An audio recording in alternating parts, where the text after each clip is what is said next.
Riley Cooper. In that video, it surfaced with him using the N-word very emphatically and several times.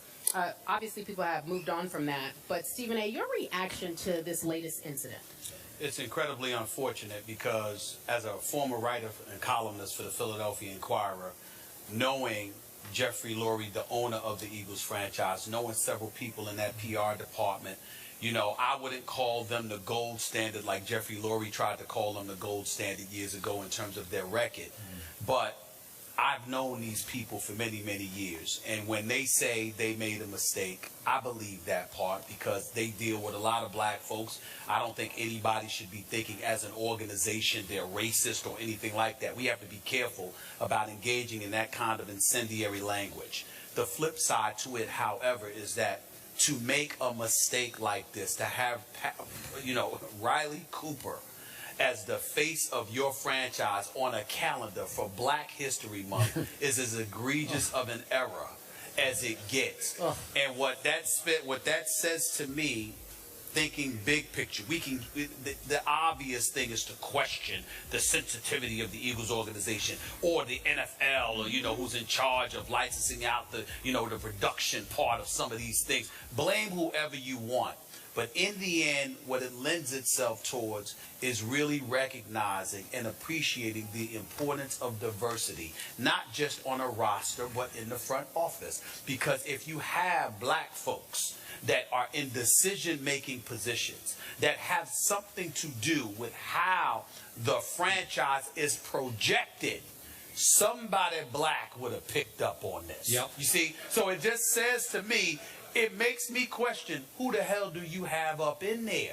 And the person that I'm thinking about right now, you can sit there and say somebody like a Chip Kelly, the head football coach, for example, has nothing to do with this kind of stuff. And that may be true.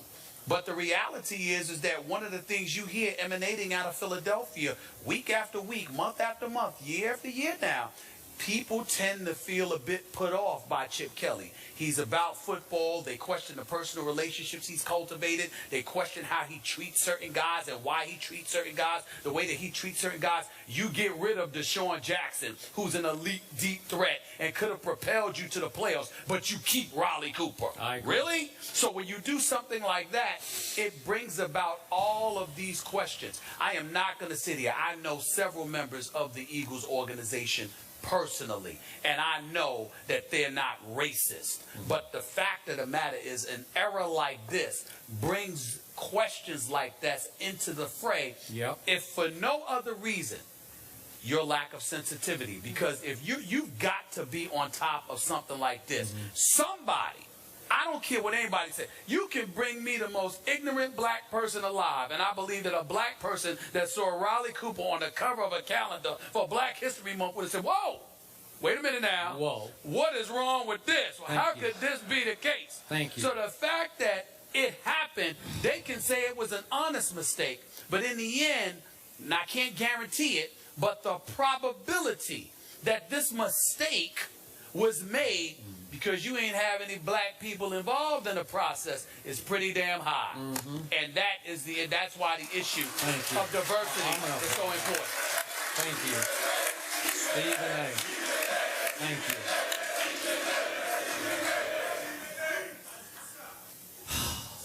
you. As you remember, I have never in my history on this show felt more strongly about an issue than I did about Riley Cooper spewing the most evil word in the English language on a viral video. You remember how emotional I got about that.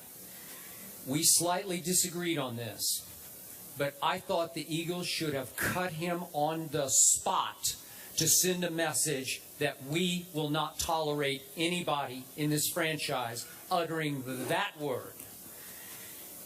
I still believe to this day that keeping Riley Cooper damaged the psyche of that locker room in deeper ways that aren't easily seen. And I still believe, and we've had Deshaun on the show a couple times, we have not had Michael Vick on the show, but I think both of those men second-guessed themselves because they bought into Riley's apology. You said he deserved a second chance, and I get that. I just thought, you want to talk about egregious? Even egregious isn't strong enough a word for using that word in that context. This is so inexcusable and unforgivable for that franchise to allow this to slip through the cracks, even though they say we farmed this out to another agency. As you say, who works at that agency? I got to know that, number one. Why would you farm to them? And how can you not ultimately be responsible for a product that has your team name on it and your logo on it? You have to be. You just have to be. You just have to. You have to monitor. Agreed. You have to sign off on it. Sure. I'm sorry, it's too big a deal. When your image is being portrayed on a calendar that's going to be sold to hundreds of thousands of millions of people, who knows? It's going to be everywhere, and people are going to hang it up on their wall as their calendar, and you don't double check it. They say it's an honest mistake. No, it's just a mistake. Period. It's a period mistake. And I agree with you. Where is some black representation at the top of either the franchise or the agency or the National Football League? Somebody somewhere had to backstop this and say, what? You're kidding. Yeah. It's so bad, it's almost laughable, but I can't laugh about it. It's almost like a bad Saturday Night Live routine. Sure. They could do it and you might laugh at it, but this is real life here. This just happened. It's beyond bad for this franchise, and I agree with you. It makes you wonder about what's at the top. It makes me wonder a little bit more. Well, you bring up a good point. I have a hard time believing they didn't check it. And then back to what Stephen A. said, who's making the decisions at the top that thought it was okay? Well, I don't know. Listen, like I told you, Chip Kelly and the Philadelphia Eagles organization to some degree has brought this on themselves. Not just because they dropped the ball, not just because this mistake was made, not just because it brings to light the issue of diversity and its importance, but also it reminds you of, I'm going to reiterate this, Deshaun Jackson's a bad boy. This brother can ball. If the Philadelphia Eagles at 9-3 atop the NFC East had Deshaun Jackson with Macklin back healthy and the rest of those crew, they would have been in the playoffs this year. There's no question in any football aficionado's mind. So when you look at the fact that Deshaun Jackson was let go, and then think about the stuff that was put out there about him, okay? Or saying all of this stuff is off the field behavior, so much speculation, and you were willing to tarnish his reputation. Whereas when Riley Cooper made the mistake, although I believe he apologized, he showed contrition, he deserved a second chance, you still went out of your way as an organization to protect him because you called yourself him going to seek therapy and all of this stuff, and he was gone for a weekend. And then the next thing you know, he was back. So what you did was you used it to quell the momentum stirring up against Riley Cooper, but you did everything you could to elevate the momentum against Deshaun Jackson. When you see something like that happen, and then you couple that with this kind of mistake, all of a sudden, it revisits the whole Riley Cooper. To me, he was inebriated. He was drunk at a country music concert in the off season, and so as a result of that, I'm not absolving him. I know he was wrong, but remember I didn't say he shouldn't have been suspended. But I'm just saying you wanted him off the team. Period. My point is, we did that. You apologized, suspend the man, which they didn't, but they should have suspended the man, then move on. They didn't do that, and then this kind of incident comes up.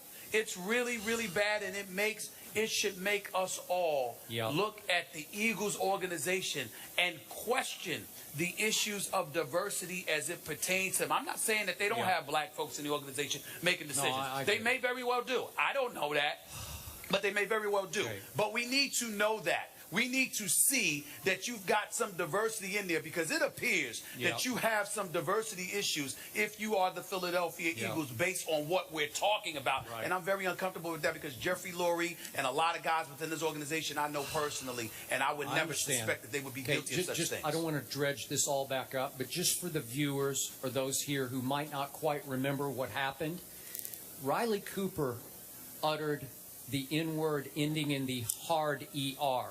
And he used it plural. He said, I'll fight all the N's here. That's just so over the line for me that I said, you can't have him back in your locker room. I'm with you on Deshaun Jackson. I said before the year, the reason I picked Dallas to win the division, I told you it was in part by default because Philly no longer has that bad man that is Deshaun Jackson. They drafted, Chip Kelly thinks he's the smartest man in every room that he walks into. They drafted a guy I loved out of my school, Vanderbilt, Jordan Matthews, and he was pretty good this year. But he ain't no Deshaun now. Deshaun changes the game in different ways than Dez does. Deshaun's not the biggest, and they had problems with his size. But you can't tell me he can't get behind any human trying to cover him in the National Football League. You're bringing up Deshaun Jackson's prowess as a football player. I'm thinking about how you tried to denigrate him as a person when you let him go. You couldn't just let him go. There were rumors you about have to say, because you knew that everybody's like, this is a bad boy, 1,000+ yard receiver. Why are you doing this? And all of a sudden, we were hearing things about Deshaun Jackson coming out in droves. They tried to character assassinate this man. They did. And that's under the Chip Kelly era. And that needs to be mentioned here. Because you didn't do that to Riley Cooper. Okay. We leave it there. Again, the Eagles say it was not their fault. There was a mistake. The gentlemen bring up really good points. Hard to ignore that someone at the top didn't catch that, and they didn't check that calendar. I'm sure we'll hear more about this in the coming days. For now, black people up in there, it ain't hard to imagine. We leave it here. When we come back, Nelly will join us. Give it up for Nelly, folks. We're live. The NBA All-Star Weekend festivities. We're in Bryant Park, Celsius Restaurant. Back in just a few moments.